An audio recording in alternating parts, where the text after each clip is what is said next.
राजकीय अध्यापक संघ ने सरकार पर शिक्षकों की मांग को अनदेखा करने का आरोप लगाया है। संघ का कहना है कि प्रदेश सरकार अपने आप को कर्मचारी हितैषी होने का दावा तो करती है, लेकिन व्यवहारिता में सरकार के 4 साल का कार्यकाल पूरा होने जा रहा है और अभी तक सरकार ने शिक्षकों एवं कर्मचारियों के किसी भी मुद्दे को हल नहीं किया है। संघ ने सरकार पर शिक्षकों के साथ भेदभाव का आरोप लगाया है। संघ के अध्यक्ष वीरेंद्र चौहान ने शिमला में पत्रकार वार्ता के दौरान कहा कि हिमाचल में 90,000 के आसपास शिक्षक कार्यरत हैं, लेकिन सरकार ने उनकी मांगों को सुनने के लिए जेसीसी जैसी कोई भी उचित प्लेटफॉर्म नहीं बनाया है।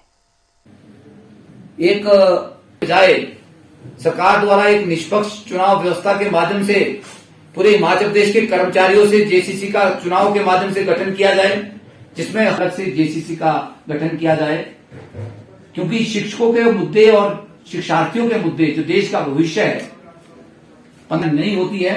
हमारे अनगिनत मुद्दे हैं जिसको लेके हम जो है सरकार के समक्ष बार बार अपनी बात को दोहराते हैं, सरकार का गुणगान करते हैं और सरकार उनको खुश करने में लगी रहती है और बदले में जो कर्म वेट कर रहे हैं। तो ये मुद्दे अनगिनत मुद्दे हैं हमारे हिमाचल प्रदेश के कर्मचारियों के। और मैं अगर आप और मुद्दों की बात करूं, कंप्यूटर टीचर 20 साल से हिमाचल प्रदेश के अंदर शोषित हो रहे हैं, सेवाएं दे रहे हैं, ना जाने कितने बच्चे उनके पढ़ाई कितने पोस्टों पे काम कर रहे हैं। तो उनको नियमित करने के लिए, उनके लिए पॉलिसी बनाने के लिए किसका वेट करना पड़ेगा, कौन सा समय उचित है। तो इन मुद्दों पर कौन निर्णय लेगा। तो मैं तो कहूँगा शिक्षा निदेशक के पास टाइम नहीं है, वो तो चार्जशीटें बनाने पर लगे हुए हैं। वो चाहते हैं कि किसी का मुंह बंद करने के लिए चार्जशीट बनाई जाए या शो को नोटिस दी जाए ताकि मुंह बंद हो, कोई कर्मचारी ना बोले। ये एक बड़ा ऐसा समय हिमाचल प्रदेश के इतिहास में आया है जिसको मैं जरूर कहना चाहूंगा कि कोई कर्मचारी नेता या कर्मचारी संगठन आगे आने को तैयार नहीं है। सबको डराया गया है, सबको जो ही बोलता है। एक आपको बताऊं 17/4/2021 को जो एक चिट्ठी निकाली गई शिक्षा निदेशक के द्वारा कि कोई भी संगठन, कर्मचारी संगठन, जो नेता जो है वो सरकार और विभाग के द्वारा लिए गए निर्णयों के ऊपर जो है मीडिया में नहीं जाएगा, किसी माध्यम से अपनी आवाज नहीं उठाएगा। तो ये किस तरह की चिट्ठी है?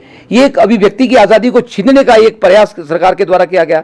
उसमें सरकार ने कोई हस्तक्षेप नहीं किया। हम सरकार के ध्यान में बातें लाई कि इस तरह से नहीं होता है। डेमोक्रेटिक स्टेट के अंदर संगठनों को बोलने की आजादी है। संगठन अगर नहीं बोलेंगे, अपनी बात को नहीं रखेंगे, सरकार की नीतियों का विरोध नहीं करेंगे, तो सरकार तो मनमानी करेगी। इसीलिए संगठन को एक कॉन्स्टिट्यूशनल राइट भी दिया गया है, जो शायद हमारे निदेशक महोदय को पता नहीं है।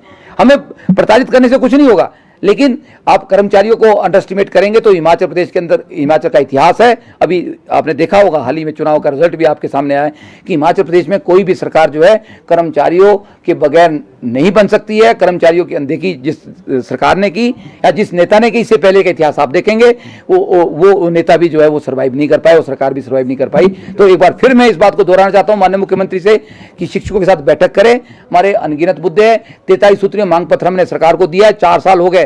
ना शिक्षा मंत्री बात करना चाहते हैं एजेंडे पे, ना शिक्षा सचिव बोलते हैं हमारे पास टाइम नहीं है, हम आपसे बात नहीं करेंगे, ना डायरेक्टर करना चाहता है। तो हमारे पास और क्या रास्ता है? मांग पूरी नहीं होगी, क्या करेगा अध्यापक? देखिए, अध्यापक संघ लगातार 4 साल से अपना जो रोल है उसको कर रहा है। प्रेस कॉन्फ्रेंस के माध्यम से हम बार बार मिल रहे हैं, हमने एजिटेशन भी की, ऐसा नहीं की नहीं है। पर अगर यही स्थिति चलती रहेगी तो हमारे पास और कोई विकल्प नहीं है। हम क्लासेस का बाइकआउट करेंगे, बच्चों का नुकसान होगा, हम संघर्ष करेंगे। हमारा एक संघर्ष में इतिहास रहा है 1957 से। अगर एजीटीयू का, हिमाचल राज्य संघ का इतिहास देखेंगे तो हमने संघर्ष ही की है। संघर्ष के दम पे हमने चीजों को लिया है, छीना है। वो चाहे जो भी मांगे है हमारी, उसको मैंने मनवाया है। आगे भी हम इस चीज पे लड़ेंगे। हम एक रूपरेखा तैयार करें, जल्दी अब एक बैठक करेंगे राज्य कार्यकारिणी की, उसमें निर्णय लिया जाएगा कि किस तरह की रूपरेखा, अगर सरकार जो हमें जेसीसी के लिए नहीं बुलाती है या हमें इंक्लूड नहीं करती है, हमारी मांगे पूरी नहीं होती है। 4/9/14 का बहुत बड़ा हर कर्मचारी का इशू है, उसको खत्म कर दिया गया है। तो इन सब बातों के ऊपर हम जो अगली रणनीति बनाएंगे। धन्यवाद।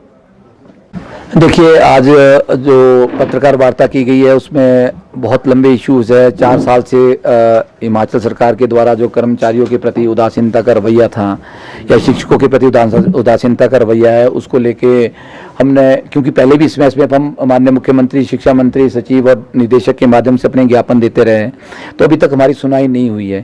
तो 4 साल हो गए हैं, सरकार ने अपने मैनिफेस्टो में कुछ बातें कही थी, वो भी पूरी नहीं हुई है। तो मजबूरन आज हमें जेसीसी के माध्यम से सरकार को बातें याद दिलाने के लिए यहाँ पे खड़ा होना पड़ा है।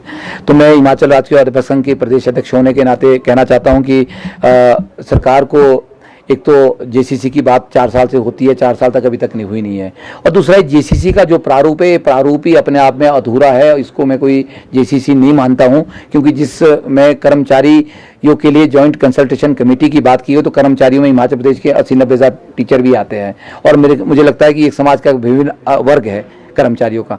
आप उसको एक्सक्लूड करके जेसीसी की बात करें तो वो एक बेईमानी होगी कर्मचारियों के साथ, शिक्षकों के साथ, और हम बार बार मांग कर रहे हैं कि आप जेसीसी शिक्षकों के साथ भी करें या हमारे को उसमें जोड़े, हमारे एजेंडे को इसमें लिया जाए, क्योंकि हम अपनी बात खुद रखने में सक्षम है। अगर हम बच्चों को पढ़ा सकते हैं, हमारे द्वारा पढ़ाया आदमी प्राइम मिनिस्टर बन सकता है, वो प्रेसिडेंट ऑफ इंडिया बन सकता है, चीफ मिनिस्टर बन सकता है, या किसी बड़े पद पे बैठ सकता है, तो हम अपनी बात खुद अपने मुंह से बोल सकते हैं, अपनी मांग को रख सकते हैं। तो इसमें मुझे लगता है मुख्यमंत्री या किसी और सरकार को जो है इसमें शिक्षकों के साथ बैठने में कोई अपमान अपना नहीं समझना चाहिए। एक उन्होंने ये बड़े अच्छे से इस बात को आगे लेना चाहिए। हम बड़े लंबे समय से इस मांग को रख रहे हैं। दूसरा, कुछ मुद्दे ऐसे हैं जो जेसीसी में नहीं आने चाहिए।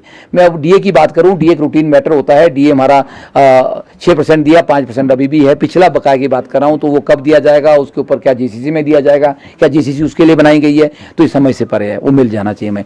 उसके बाद मैं बात करूं तो हमारा पे कमीशन 1/1/2016 से ड्यू है, सभी जगह मिल चुका है, हिमाचल प्रदेश की हर स्टेटों में मिल चुका है, केंद्र सरकार दे चुकी है, पंजाब भी दे चुका है, तो उसमें क्यों विलंब हो रहा है? क्या वो जेसीसी का मुद्दा है? क्या उसको जेसीसी के लिए रखा गया है? तो ये एक बड़ा एक महत्वपूर्ण इशू है। सारे अलाउंसेज, हमारे सारे रूल्स जो है सेंट्रल गवर्नमेंट के लागू होते हैं, तो हम मांग कर रहे हैं कि हमारे को अलाउंसेज भी सेंट्रल गवर्नमेंट के दो, स्केल भी सेंट्रल गवर्नमेंट का दो, तो उसमें क्या आपत्ति है? ये 5 साल पहले भी हो सकता था, और आज भी हम मांग कर रहे हैं। प्रमोशन हमारी बहुत समय से नहीं होती है। हेडमास्टर की प्रमोशन की लिस्ट 1.5 महीना हो गया, वो डीपीसी हो चुकी है, सेशन लग चुके हैं, अब डॉक्टर साहब उसको दबा के बैठे हैं। मुझे नहीं लगता कि उसके लिए आप जेसीसी का वेट कर रहे हैं।